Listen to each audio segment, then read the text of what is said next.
BCB সভাপতি আমিনুল ইসলাম বুলবুল ভাই পুরাই মাইনকার চিপার মধ্যে পড়েছেন। ওই যে আপনারা একটা কথা আছে না, ফাটা বাঁশ, যদি আরেকটু মানে এটা সবার বুঝতে সুবিধা আর কি, বলতে পারে যে ফাটা বাঁশের চিপার মধ্যে আটকা পড়েছেন আমিনুল ইসলাম বুলবুল ভাই। তিনি হচ্ছে বাংলাদেশ ক্রিকেট বোর্ডের সভাপতি। নর্মালি দেখেন যে বুলবুল ভাই তিনি যখন বোর্ড প্রেসিডেন্ট হলেন তখন তিনি বলেছিলেন যে একটা টি-20 ইনিংস খেলতে চান। সে টি-20 ইনিংসটা খেলতে এসে তিনি হচ্ছে টেস্ট ক্রিকেট খেলা শুরু করেছেন, এবং টেস্ট ক্রিকেট খেলতে এসেই মূলত তিনি ওই ফাটা বাঁশের চিপার মধ্যে এখন আটকা পড়েছেন। তো আমিনুল ইসলাম বুলবুলের সঙ্গে বর্তমানে বাংলাদেশের যে ক্রীড়া প্রতিমন্ত্রী আমিনুল হক, দুজনের নামের মধ্যে কিন্তু মিল আছে। একজন হচ্ছে আমিনুল ইসলাম আর একজন হচ্ছেন আমিনুল হক। তো আমাদের ক্রীড়া প্রতিমন্ত্রী, আমরা বলতে পারি যে তারা দুজন হচ্ছে মুখোমুখি একটা অবস্থানে, একদম এরকম আর কি, একটা মুখোমুখি অবস্থানে এখন বিরাজ করছেন। দেখেন যে যে বুলবুল ভাই, আপনারা সবাই জানেন যে তিনি ফারুক ভাইকে যখন সরিয়ে দেওয়া হলো আর কি, ফারুক আহমেদকে কেন সরিয়ে দেওয়া হয়েছিল সেটা আপনারা সবাই জানেন। আমার আসলে এই ভিডিওতে ফারুক ভাইয়ের ওই বিষয় নিয়ে আলোচনা করার কোনো সুযোগ নাই বা করতে চাইও না আমি। তো ফারুক ভাইকে যখন সরিয়ে দেওয়া হলো তারপরেই আমিনুল ইসলাম বুলবুল তিনি মূলত ক্রিকেট বোর্ডের সভাপতি হলেন একটা ছোট একটা সময়ের জন্য, সংক্ষিপ্ত সময়ের জন্য। এবং তখন তিনি কিন্তু বলেছিলেন তিনি টি-20 ইনিংস খেলতে চান, এবং তার আসলে টার্গেটটা ছিল বিসিবি একটা নির্বাচন দিবে, নির্বাচন দিয়ে একজন বোর্ড প্রেসিডেন্ট আসবেন, তিনি চলে যাবেন, ব্যাস এতটুকুই ছিল। বাট সে বুলবুল ভাই তিনি কিন্তু পরবর্তীতে নিজেই আসলে বাংলাদেশ ক্রিকেট বোর্ডের নির্বাচনে অংশগ্রহণ করলেন এবং তিনি বোর্ড প্রেসিডেন্ট হলেন। তো এই বুলবুল ভাই আসলে কিভাবে বোর্ড প্রেসিডেন্ট হলেন আপনারা সবাই অনেকেই জানেন, কিন্তু ব্যাপারটা যে তিনি আসলে তখনকার যে যুব ক্রীড়া উপদেষ্টা ছিলেন আসিফ মাহমুদ সজীব ভুঁইয়া, মূলত তার আশীর্বাদ পুষ্ট আমরা বলতে পারি, বা তার চাওয়াতেই এই ক্রিকেট বোর্ডের সভাপতি হয়েছিলেন। এরপর দেখেন যখন জাতীয় নির্বাচনটা হয়েছিল তখন তো আসিফ মাহমুদের আর কোনো ক্ষমতা নেই, তিনি সরে গেলেন, দায়িত্ব ছেড়ে দিলেন।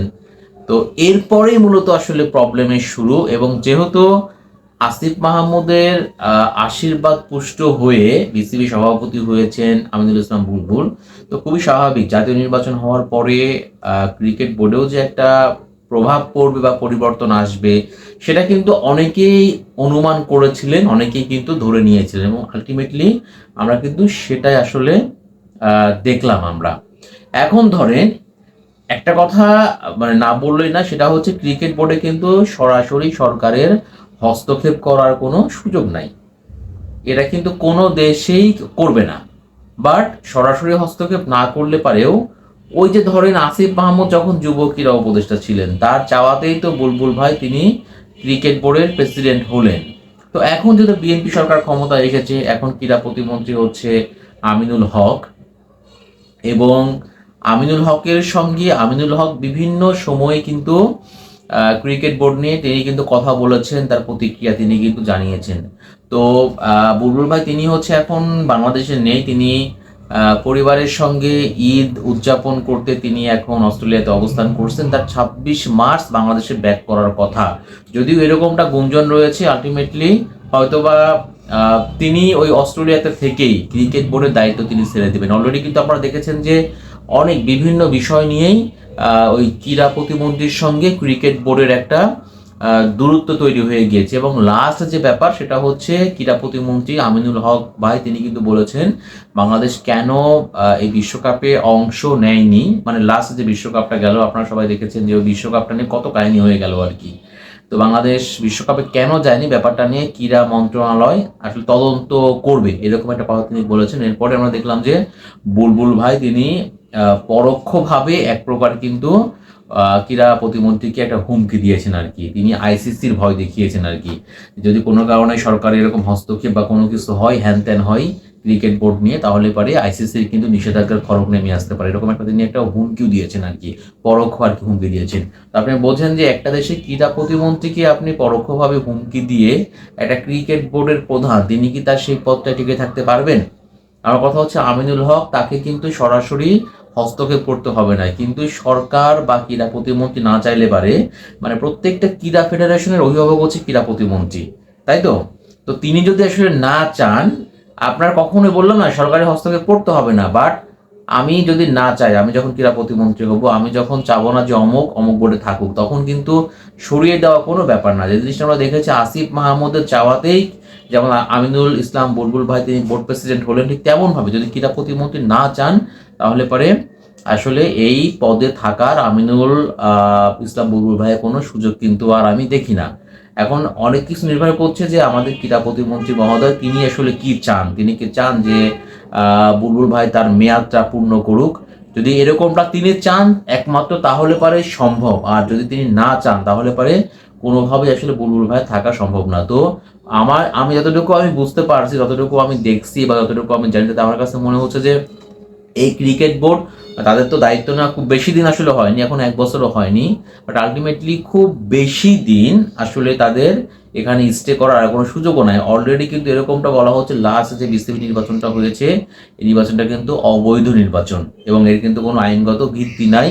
আপনারা সবাই জানেন যে এই ইলেকশনে কিন্তু অনেক ক্লাবের যারা ক্লাব পরিচালক যারা আছেন এবং যারা হচ্ছে পরীক্ষিত ক্লাব পরিচালক, অনেক লম্বা সময় ধরে ক্লাবের সঙ্গে জড়িত, তারা কিন্তু এই নির্বাচনটা বয়কট করেছিলেন।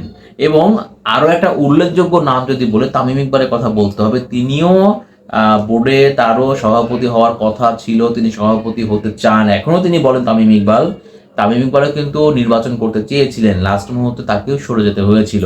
তো সে তামিম ইকবালও আসলে ওই ক্লাব পরিচালকদের সঙ্গেই আছেন যারা ওই নির্বাচনটা বয়কট করেছিল। তো আলটিমেটলি বাংলাদেশ ক্রিকেট বোর্ডে এখন যে একটা অবস্থা দাঁড়িয়েছে তাতে হচ্ছে আমরা বলতে পারি একদিকে কিছু ক্লাব কর্মকর্তা পরিচালক এবং একদিকে ক্রীড়া প্রতিমন্ত্রী হচ্ছে একদিকে, তামিম ইকবাল সহ একটা প্যানেল একদিকে, এবং বুলবুল ভাই তিনি আসলে একদিকে।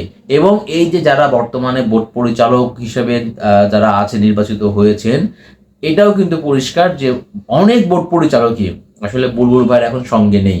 আমি আপনাদেরকে বললাম না, যদি আসলে ক্রীড়া প্রতিমন্ত্রী না চান, ক্রীড়া মন্ত্রণালয় যদি না চায়, তাহলে পারে বুলবুল ভাইয়ের এ দফায় এখানে টিকে যাওয়ার সম্ভাবনা খুবই কম। কারণ আপনারা সবাই জানেন যে বোর্ড পরিচালকরা চাইলে পারে, মানে ওই যে আবারও ফারুক আহমেদের কথাই বলতে হয়, ফারুক আহমেদকে রাতারাতি কিভাবে সরিয়ে দেওয়া হয়েছিল, যদি আপনারা ওই ঘটনাগুলো জানেন তাহলে পারে আপনারা নিশ্চয়ই এটা বুঝতেই পারছেন যে বুলবুল ভাইকে সরিয়ে দিতেও আসলে এই যারা বর্তমানে বোর্ডের দায়িত্বে আছেন তাদের কিন্তু খুব বেশি একটা সময় লাগবে না, এটা কিন্তু সবাই মোটামুটি জানেন। তো 26 মার্চ হচ্ছে বুলবুল ভাইয়ের দেশে আসার কথা আছে। তার মধ্যে যত কিছু ঘটছে, যা ঘটছে, তাতে যে পরিস্থিতি এখন তৈরি হয়েছে, তো ওই একটা কথাই বলতে হয় যে বুলবুল ভাই হচ্ছে একদম ফাটাবাসের চিপার মধ্যে তিনি একদম আটকা পড়েছেন। এইখান থেকে তিনি মানে বের হয়ে তিনি আসলে বের হতে পারবেন কিনা, এই জন্য আমাদের আর একটু অপেক্ষা করতে হবে।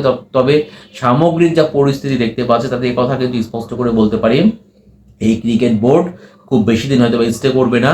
বিশেষ করে আমিনুল ইসলাম বুলবুল ভাই তিনি বোর্ড প্রেসিডেন্ট হিসেবে হয়তো বা কত 1 মাস সর্বোচ্চ 2 মাস এরকম আর কি, এর বেশি সময় আমার কাছে মনে হয় তিনি রান করতে পারবেন। দেখবেন যে কোনো সময় আপনারা শুনতে পাবেন যে ক্রিকেট বোর্ডে পরিবর্তন আসতে চলেছে এবং আমরা হচ্ছে বুলবুল ভাইয়ের জায়গাতে আবার নতুন কোনো প্রেসিডেন্ট দেখবো। সেটা কিন্তু খুব মানে বললাম তো 15 দিনও হতে পারে, 7 দিনও হতে পারে, 1 মাসও হতে পারে, 6 মাসও হতে পারে, বাট আলটিমেটলি ক্রিকেট বোর্ডে কিন্তু পরিবর্তন আসতে চলেছে এবং বুলবুল ভাইয়ের বোর্ড প্রেসিডেন্ট হিসেবে তার এই মেয়াদটা পূর্ণ করার আমি অন্তত কোনো রকম কোনো সুযোগ আমি দেখতে পাচ্ছি না।